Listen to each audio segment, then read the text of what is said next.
ඔයාලට. ඉතින් ඔන්න අද මම ඔයාලට අරගෙන ආවා පැස්ටා හදන එක රෙසිපි එකක්. මේක මම ගොඩක් වෙලාවට මම ගෙදරදී හදන විදියක්. ඉතින් මම හිතුවා ඔයාලට මේක අරන් එන්න ඕනි කියලා. ඉතින් එහෙනම් අපි යමු වීඩියෝ එකට මේක හදන්නේ කොහොමද කියලා බලන්න. අපිට මේක හදන්න බොහොම පොඩි අමුද්‍රව්‍ය ප්‍රමාණයක් තමයි ඕන වෙන්නේ. ඉතින් මම මේ විදියට නටන වතුරයකට පැස්ටා ටික දාලා තියෙනවා. ඒ වගේම මම පොල් තෙල් තේ හැඳි දෙකක් වගේ ප්‍රමාණයක් එකතු කරලා මේ විදියට ඒක ආයෙම ලිපේ තියා ගන්නවා. ඊට පස්සේ මේ තියෙන්නේ හරියටම විනාඩි 10කට පස්සේ මට මේක තඹ ගන්න විනාඩි 10ක් ගියා. ඉතින් ඔයාලට පේනවා ඇති අපි පොල් තෙල් දාපු නිසා ඇලෙන්නේ නැතුව ලස්සනට මේ විදියට පැස්ටා එක තඹ ගන්න පුළුවන් වුණා. ඊට පස්සේ ඒක තැඹුණාට පස්සේ මම ඇල් වතුරිනුත් මේක හොද ගන්නවා. එතකොට මේක අර වැඩිපුර උයා ගන්න නැතුව අපිට අවශ්‍ය ප්‍රමාණයට ගන්න පුළුවන්. ඉතින් මේ තියෙනවා ලීක්ස්, ඒ වගේම කැරට්, සොසේජස් තියෙනවා. මම අද අරන් තියෙන්නේ චිකන් සොසේජස්. ඔයාලට කැමති නම් මේකට චිකන්, ඒ වගේම ඉස්සෝ දැල්ල උනත් පාවිච්චි කරන්න පුළුවන්. ඒත් මම අද අරන් තියෙන්නේ චිකන් සොසේජස් එක.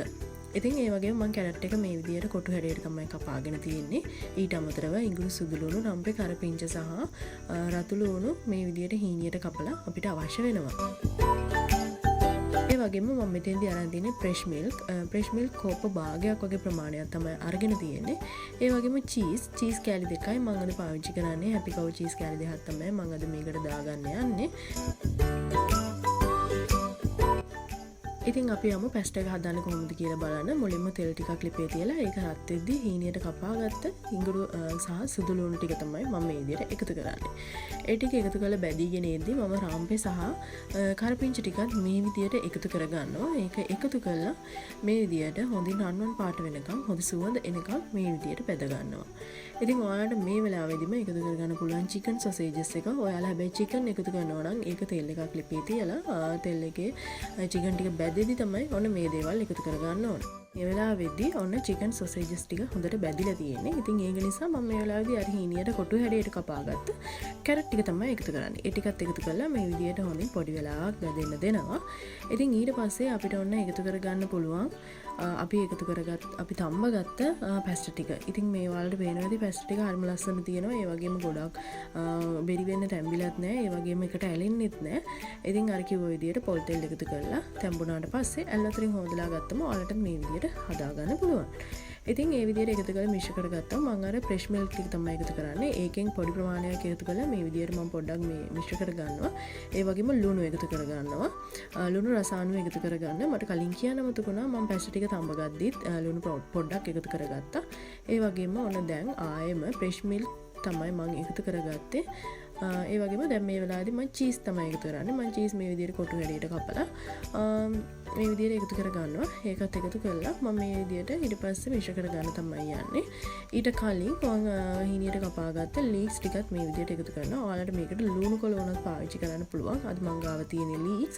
ඒක නිසා ලීක්ස් ටික එකතු කරලා මේ විදියට චීස් කෑලි ටික හොඳින් කවලම් කරගන්න තමයි යන්න තියෙන්නේ. ඉතින් මේ වෙලාවේදී ඔයාලා මතක තියාගන්න ලිපේ ගින්දර අඩු මට්ටමේ තියාගන්න. ලිපේ ගින්දර වැඩි කරගන්න එපා. එහෙම මේ ටික ඉක්මනට පිච්චිලා යන්න බලනවනේ.